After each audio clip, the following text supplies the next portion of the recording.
Ya, Assalamualaikum Pak Tuhan. Assalamualaikum. Bagaimana kabarnya Pak? Alhamdulillah sehat. Alhamdulillah ya Pak. Maaf mengganggu waktunya Pak Tuhan sebentar. Saya ingin mewawancarai Pak Tuhan selaku Kepala Sekolah SMP Negeri 1 Barat tentang pengambilan keputusan Bapak terkait dengan dilema etika atau rujukan. Pak Tuhan. Ya baik, bisa saya mulai Pak? Monggo silakan. Baik Pak Tuhan. Selama ini bagaimana jenengan dapat mengidentifikasi kasus-kasus yang merupakan dilema etika atau bujukan moral yang terjadi di lingkungan SMP Negeri 1 Barat ini, Pak? Bahwa peristiwa yang bertemakan dialektika di sekolah kita itu terjadi manakala kami dihadapkan suatu permasalahan di mana kami harus mengambil keputusan yang itu kemudian ada hubungannya dengan pihak-pihak terkait di lingkungan sekolah. Jadi ada satu kasus di mana kami harus mengambil satu keputusan di mana menyangkut siswa itu nanti kebetulan masih berhubungan dengan salah satu guru. Maka kemudian kami mencoba menelisik dan kemudian kami selalu berkomunikasi dengan tim kami karena sekolah mempunyai wakil kepala yang nanti menjadi semacam nasihat bagi kami sekaligus juga memberikan masukan sekaligus bisa memberikan jalan keluar. Di samping itu satu hal ialah saya itu ada kesempatan untuk kontemplasi karena di aku itu tidak setiap pengambilan keputusan yang memang sifatnya agak krusial seperti itu, maka saya perlu waktu sebentar untuk melakukan renungan sehingga itu nanti keputusan yang saya ambil adalah tepat dan tidak terlalu jauh melenceng dari tujuan. Saya kira begitu. Selanjutnya Pak, bagaimana jenengan menjalankan pengambilan keputusan di sekolah ini Pak, dan terutama untuk kasus-kasus ada kepentingan yang sama-sama benar atau sama-sama mengandung nilai kebajikan, seumpamanya nopo. Jadi satu keputusan yang sulit buat saya ketika sebuah kasus, sebuah peristiwa itu saya harus mengambil keputusan sama-sama mempunyai dampak yang baik, tetapi mana yang perlu dilakukan. Saya punya urutan kepentingan. Jadi satu, apakah keputusan itu nanti kepentingannya mendesak? Yang kedua, apakah kepentingannya itu berdampak besar terhadap lembaga itu? Dan ketiga, apakah untung dan rugi dari keputusan itu yang menjadi dasar pertimbangan. Ketika nilai-nilai itu kita masukkan, kita terapkan, maka itu akan menjadi pendukung, menjadi pedoman buat saya untuk membuat keputusan. Saya kira itu. Bisa diberikan contoh Pak, contoh realnya seperti apa? Ya, contoh real dari keputusan itu adalah ketika kita mau mengambil keputusan yang terkait dengan kebijakan anak-anak kita yang kebetulan tempo hari bermasalah ya, karena anak itu sudah sekian lama tidak hadir di sekolah, tetapi kemudian anak itu tetap ingin melanjutkan sekolah, sementara orang tuanya berkehendak untuk bisa berpindah. Ketika itu kita ambil keputusan, saya perlu punya data yang besar, data yang komplit, yang komprehensif. Kenapa? Karena di satu sisi ada sedikit tekanan buat saya untuk bisa menyelamatkan anak itu dari sekolah, tapi di satu sisi ada kecenderungan ketidakjujuran dari pihak tertentu yang menjadi bahan pertimbangan. Sementara di satu sisi ketika kita mengamankan kebijakan ya dalam tanda petik kebijakan pemerintah bahwa agar angka partisipasi sekolah itu bisa menjadi terpenuhi, hanya tidak banyak anak-anak yang putus sekolah, maka itu menjadi dilema buat saya. Tetapi kemudian ketika data-data yang kita kumpulkan sudah komprehensif, sudah clear, dan kemudian kami ya, saya dan teman-teman itu menjalin komunikasi dengan pihak-pihak yang terkait, maka akhirnya saya berani mengambil keputusan dan selesailah itu dengan tidak ada masalah. Sampai hari ini kita nggak tahu kita kelanjutan seperti apa, karena kadang-kadang menurut saya mungkin banyak teman-teman orang tua yang itu ketika permasalahan ketika dengan anak-anaknya, putra-putrinya yang selesai, tapi orang-orang itu kemudian berhubungan dengan pihak tertentu yang kemudian bisa mempengaruhi kebijakan di sekolah lewat ya forum-forum yang lain. Baik Pak, untuk lebih jelasnya langkah-langkah konkretnya seperti apa, mulai dari awal sampai Pak Toha bisa mengambil keputusan. Ya, langkah konkretnya satu, kamu punya data nih, punya data dari orang tua wali, data dari guru kelas, data dari wali kelas, kemudian data itu kami sinkronkan dengan kondisi real Bapak Ibu yang lain. Kemudian kami berkomunikasi dengan pihak-pihak yang disebut oleh orang tua itu. Di sekolah sebelah sana, sebelah sini kita komunikasikan, sehingga datanya ternyata miss dan sebagainya. Terjadi katakanlah sesuatu yang tidak tepat. Kemudian kami berkomunikasi dengan pihak dinas misalnya, menjadi penguat kami untuk bisa kami mengambil keputusan, sehingga kami tidak disalahkan dan kami bisa mengambil keputusan yang tepat. Akhirnya sampai pada batas akhir kami tetap berkomunikasi dengan penentu ya dan tidaknya itu, yakni teman kita yang mau sidang politik untuk bisa menyelesaikan. Jadi meskipun bila itu atas persetujuan saya, persetujuan kami. Baik Pak, nah dari sekian langkah atau tahapan tadi, apakah itu sudah efektif Pak untuk menyelesaikan kasus ya, itu? Menurut saya sudah efektif, karena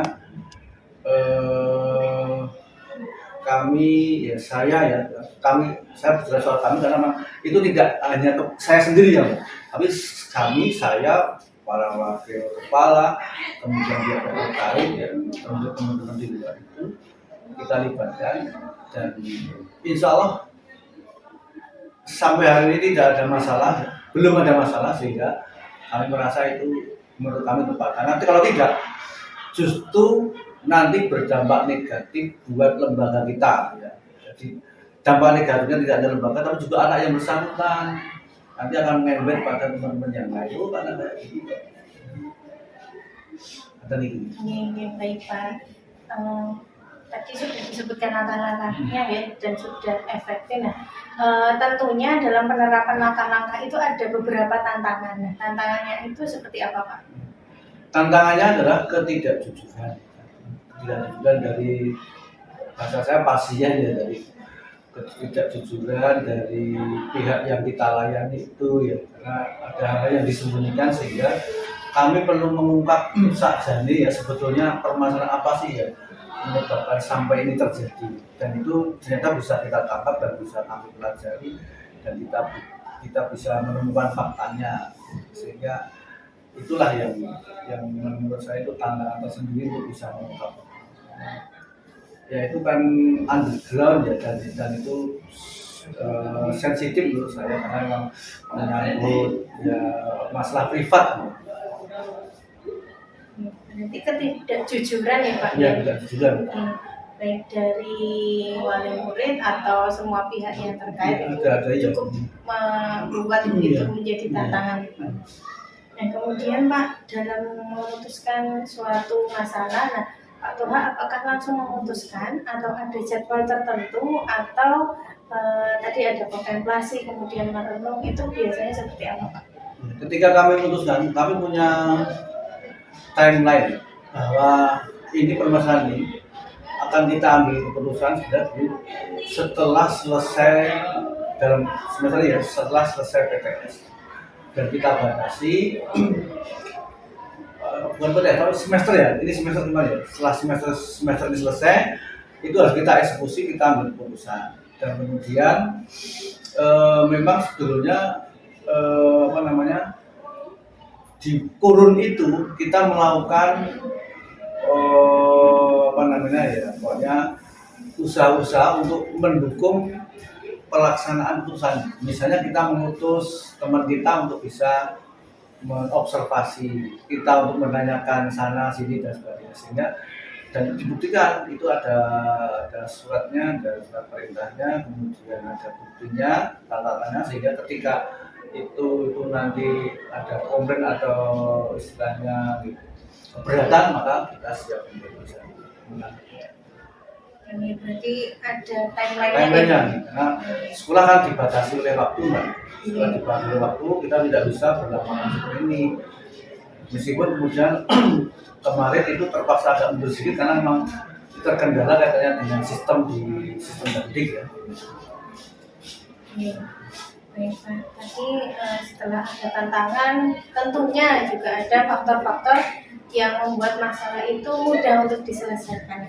Kira-kira sinten Pak yang membantu? Ya, bagi saya teman-teman kooperatif semuanya. Jadi yang paling bukan teman-teman bapak-bapak ibu di sekolah kita ini saat dan sama mendukung ya, beliau-beliau dengan keikhlasannya ya, mau memberikan masukan, mau bekerjasama ketika kita minta tolong untuk melakukan katakan dalam topik investigasi, melakukan observasi, melakukan laporan dan seterusnya. Itu teman-teman sangat concern dan bertanggung jawab. Yang kedua adalah kesabaran dari sekian bapak ibu guru, terutama teman-teman di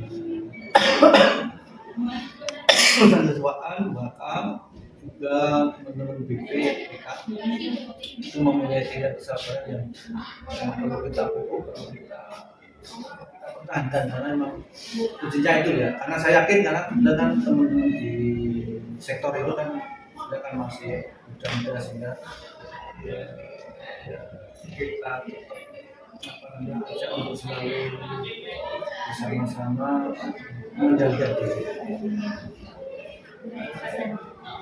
Dari tadi yang sudah Bapak sampaikan tentang pengambilan keputusan, kira-kira hikmah yang bisa dipetik dari beberapa kali dengan memberikan keputusan itu seperti apa? Ya, hikmah yang bisa kita ambil dari pengambilan keputusan itu adalah satu, bahwa yang utama itu adalah keselamatan sekolah, keselamatan safe ya, baik keselamatan bapak ibu, keselamatan bangsa ini, termasuk keselamatan anak-anak pada umumnya.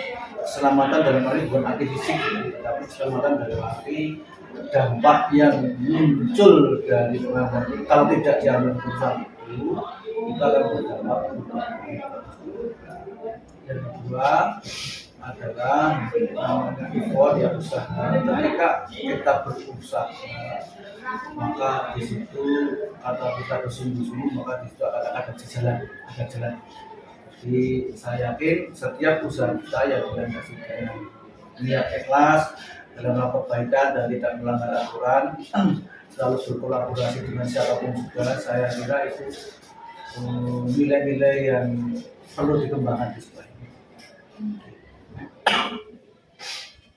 Baik Bapak, terima kasih atas wawancaranya, sangat bagus sekali. Semoga itu menjadi pembelajaran yang baik untuk saya, dan semoga Pak Tuhan dimudahkan dan dilancarkan dalam memimpin sekolah ini Pak. Terima kasih Mbak Ina, moga-moga kedengaran ya kaitannya dengan proses pembentukan diri sebagai guru penggerak, semoga selalu dimudahkan, dilancarkan, dan kemudian ilmu yang benar-benar dengan tepat itu bisa diimplementasikan bersama-sama kami, bersama-sama bapak ibu yang lain, membangun sekolah ini dalam rangka membantu orang tua untuk bisa mencerdaskan, membuat akhlak mereka menjadi lebih baik, mereka lebih sukses di bidang. Saya kira begitu Mbak Ana. Selamat menikmati. Baik, terima kasih Pak Tuhan. Assalamualaikum warahmatullahi wabarakatuh.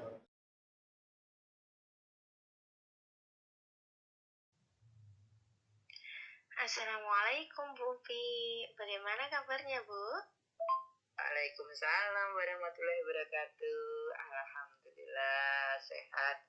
Semoga jenengan pun demikian ya. Alhamdulillah saya juga baik Bu. Bu Upi, mohon maaf, saya mau izin mengganggu waktunya sebentar, apakah boleh Bu? Boleh, monggo.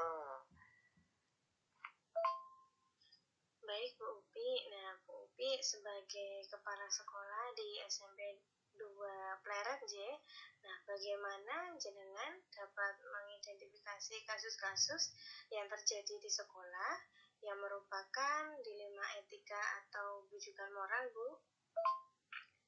Cara mengidentifikasi tentunya kita tidak boleh langsung menjudge atau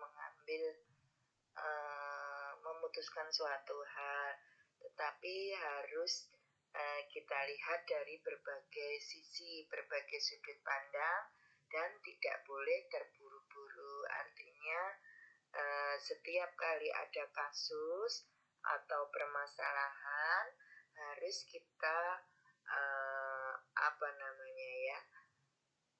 melihatnya tidak hanya dari satu sisi, tetapi mengumpulkan banyak data, mengumpulkan banyak fakta, kemudian dianalisis dan tentunya dengan berbagai pertimbangan.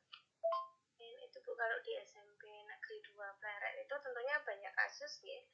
Nah, Ibu bisa memberikan contoh kasus yang terjadi di SMP 2 Pleret itu seperti apa Bu contohnya? Yang paling sering terjadi misalnya ketika ada anak istimewa ya, anak istimewa yang istilahnya hampir semua guru itu sudah mengeluhkan dan memberikan wah ini anak udah nggak ketulungan Bu, misalnya ya, udah nggak bisa ditolerir karena mungkin kalau di kelas nggak memperhatikan, sering bolos, kemudian banyak hal yang menurut mereka jauh dari, menurut Bapak Ibu guru mungkin jauh dari kriteria anak yang baik, sehingga mereka minta sudah Bu, ini kita lepas saja karena memang sudah tidak layak, istilahnya begitu ya, karena sangat bermasalah. Nah, ketika ada seperti itu kan saya tidak boleh untuk mengambil suatu keputusan bahwa ini benar, ini si A ini anak ini memang benar bermasalah, harus kita beri tindakan, kan nggak boleh seperti itu. Kita harus melihatnya dulu dari berbagai hal. Apa sebenarnya yang menjadi permasalahan, mengapa anak sampai seperti itu, kemudian fakta-faktanya ya tidak hanya dari pihak guru saja, tentunya harus dari pihak yang lain. Itu juga kita kumpulkan. Kemudian kita harus juga berpikir tidak hanya jangka pendek, jangka sesaat, tetapi kita juga harus mempertimbangkan jangka panjang.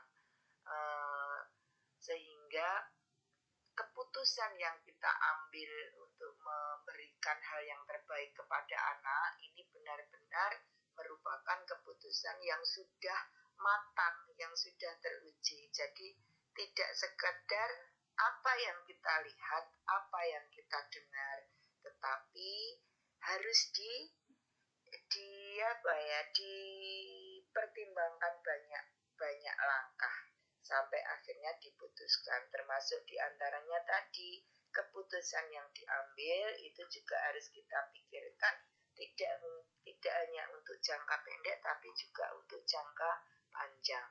Kemudian yang lebih diperhatikan lagi adalah nilai-nilai apa jika kita mengambil keputusan itu. Kalau misalnya anak itu kan di satu sisi dia wajib belajar, bagaimanapun dia masih anak-anak, ya kan. Kemudian di sisi lain ternyata selain mungkin kalau Bapak Ibu guru ya ini menyebalkan, ini suka bolos, ini itu, tapi kita kan perlu tahu fakta-fakta pendukungnya. Kenapa anak ini menjadi sering bolos?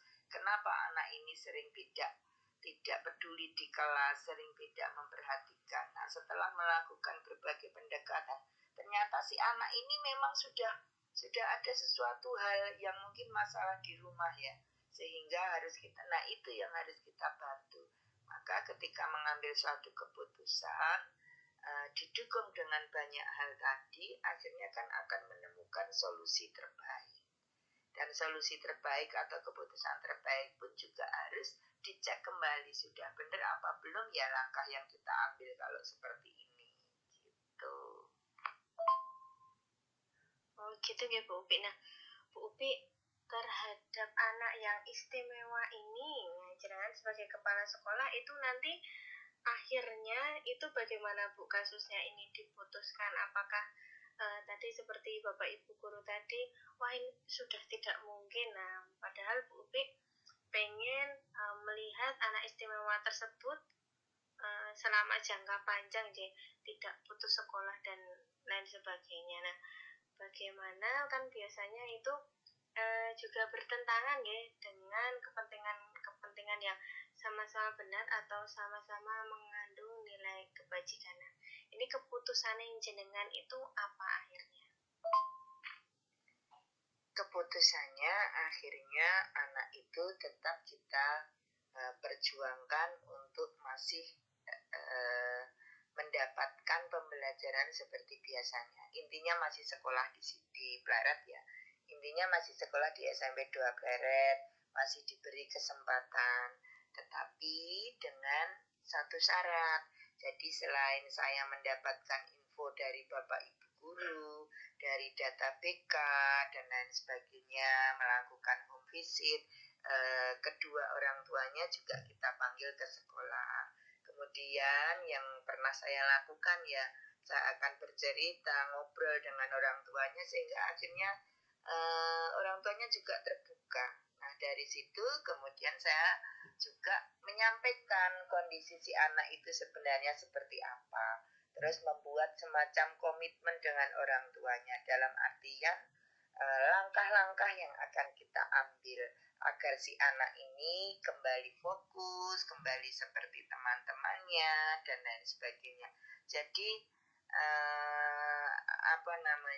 agar keputusan saya juga tidak salah saya dalam mengambil keputusan langkah, maka saya juga memberikan semacam konsekuensi juga. Jadi nanti kita akan tetap, anak ini tetap sekolah, tetapi harus ada pendampingan yang lebih.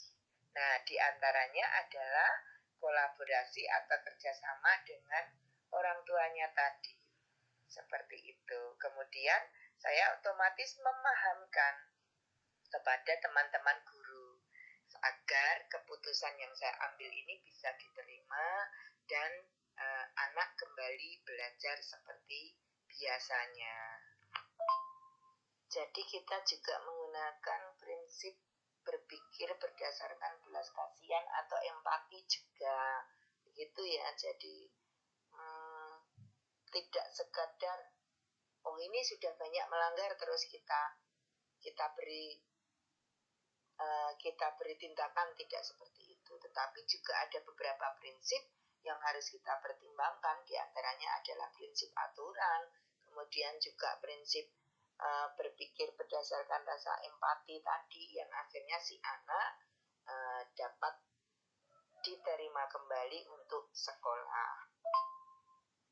Baik Bu, nah tadi ya langkah-langkah dan atau prosedur ya yang sudah Bu Upi lakukan itu apakah sudah efektif Bu dalam mengambil keputusan pada kasus dilema etika tersebut? Menurut saya sudah, apa yang saya ambil sudah efektif. Jadi menggunakan langkah-langkah pengambilan keputusan secara secara efektif. Baik Bu, nah menurut Bu Upi nih, kira-kira hal-hal apa saja yang selama ini menjadi tantangan Bu Upi dalam mengambil keputusan pada kasus-kasus dilema etika Bu? Tantangan yang saya hadapi adalah pemahaman rekan sejawat, dalam artian terkadang pemahaman antara satu orang dengan orang yang lain itu berbeda. Ya memang mereka berpijak pada hal yang menurut mereka benar. Nah, tantangannya adalah bagaimana saya bisa menjembatani dan menyatukan sehingga semua bisa menerima keputusan yang saya ambil itu dengan legowo. Artinya ketika saya mengambil suatu keputusan bisa diterima oleh semua. Nah, agar bisa diterima oleh semua, tentunya tadi harus menggunakan langkah-langkah yang tidak asal memutuskan hanya berdasarkan fakta sedikit, tetapi harus berdasarkan hal-hal lain. Begitu. Jadi tantangannya adalah justru bagaimana memahamkan dan bagaimana bisa keputusan itu diterima secara legowo oleh semua pihak sehingga bisa dilanjutkan langkah-langkahnya. Kemudian Bu Upi, nah dalam pengambilan keputusan, apakah Bu Upi memiliki jadwal tertentu untuk konseling dalam penyelesaian kasus dilema etika, atau Bu Upi ketika ada masalah langsung diselesaikan di tempat, atau memiliki sebuah jadwal tersusun dan bentuk atau prosedur seperti apa Bu yang jenengan jalankan? Ada jadwalnya, semacam jadwal. Biasanya saya mempunyai jadwal dalam 1 minggu itu selalu saya mengadakan pertemuan atau evaluasi baik dengan kesiswaan maupun dengan, kalau kesiswaan kaitannya dengan BK tadi ya, seperti itu. Jadi di minggu ini itu masalahnya apa, seperti itu ada jadwal. Kemudian anak sendiri saya juga turun langsung ke anak untuk ketika keputusan sudah saya ambil, maka saya memantau perkembangan anak ini seperti apa itu, dan ketika sudah layak untuk dilepas, artinya saya sudah ini anak sudah oke, sudah nyaman, sudah sip, nah itu baru saya lepas. Biasanya saya terlibat sampai ke pendampingan anak, selain tentunya dengan kerjasama dengan guru BK ataupun wali kelas. Hal ini juga dilakukan agar kita tidak, istilahnya apa, keputusan yang kita ambil itu kita evaluasi. Jadi setelah ternyata anak tadi kita putuskan untuk dia tetap sekolah, apakah keputusan ini sudah benar? Nah itu kemudian kan kita pantau, kita lihat progresnya. Nah saya juga tidak melepas, tetapi tetap berkomunikasi dengan orang tuanya, kemudian dengan anak sendiri, sehingga merasa lebih dekat juga. Nah, itu kita pantau. Itu sebagai evaluasi kita, apakah keputusan tadi yang saya ambil, keputusan yang sudah diambil ini benar atau salah. Dari situ kan kita akan tahu, dan ketika menunjukkan progres, berarti kan memang keputusan ini sudah deal dan layak untuk diputuskan. Berarti sudah terjadwal dengan baik ya Bu ya. Wah, hebat sekali Bu. Sudah terjadwal setiap pekannya dengan kesiswaan dan ada pendampingan dengan murid tersebut. Nah, Bu Upi, tadi kan pasti ada tantangan dalam menyelesaikan kasus. Nah, pasti selain ada tantangan, ada seseorang atau faktor-faktor yang selama ini mempermudah atau membantu Bu Upi dalam pengambilan keputusan dalam kasus-kasus dilema etika. Itu siapa Bu? Ya, karena saya kan tidak memutuskan sendiri. Ya, rekan-rekan yang saya istilahnya yang membantu atau mendampingi atau bersama-sama atau istilahnya bekerja sama atau istilahnya berkolaborasi, tentu saja adalah rekan guru, kemudian guru BK, wakil kesiswaan, ya wakil-wakil itu juga menjadi rekan yang berperan di dalam memecahkan permasalahan tadi. Begitu. Kalau di 2 pleret itu hampir tiap minggu Mbak. Mungkin kalau di 1 pleret enggak ya, tapi kalau di 2 pleret itu istimewa murid-muridnya. Jadi hampir tiap minggu itu kadang saya juga heran, lah kok kayak gini ya. Nah, tapi itu yang harus kita hadapi. Jadi saya pun selalu membesarkan hati teman-teman, ya bagaimana lagi ya, inilah anak-anak yang kita bina, anak-anak yang kita didik itu seperti ini. Jadi menjadi tantangan tersendiri karena ternyata sering kali banyak permasalahan-permasalahan yang timbul. Sebenarnya sama Bu, satu pleret dengan dua pleret ya 11-12. Setiap pekannya ada saja kasus yang terjadi di anak-anak dan itu sangat bervariatif seperti itu Bu.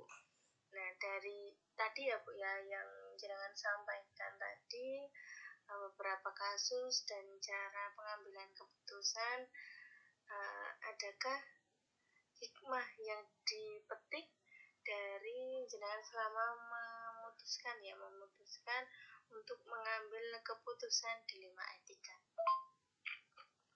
Hikmah yang saya petik dalam pengambilan keputusan ya bahwa apa yang kita putuskan hari ini itu akan mempengaruhi bagaimana kedepannya anak-anak.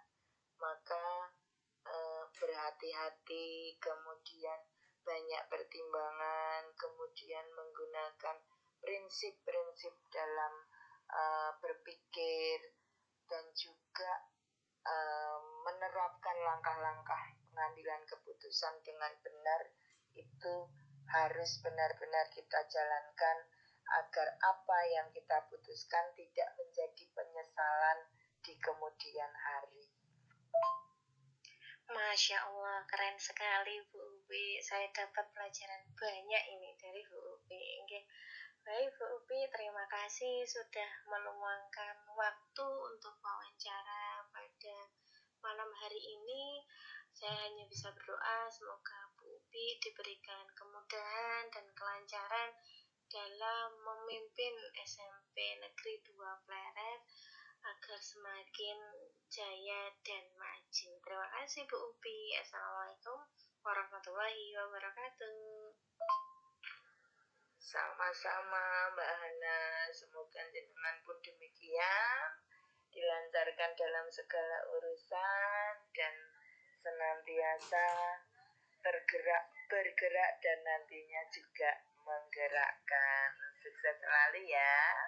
Salam dan bahagia. Wassalamualaikum warahmatullahi wabarakatuh.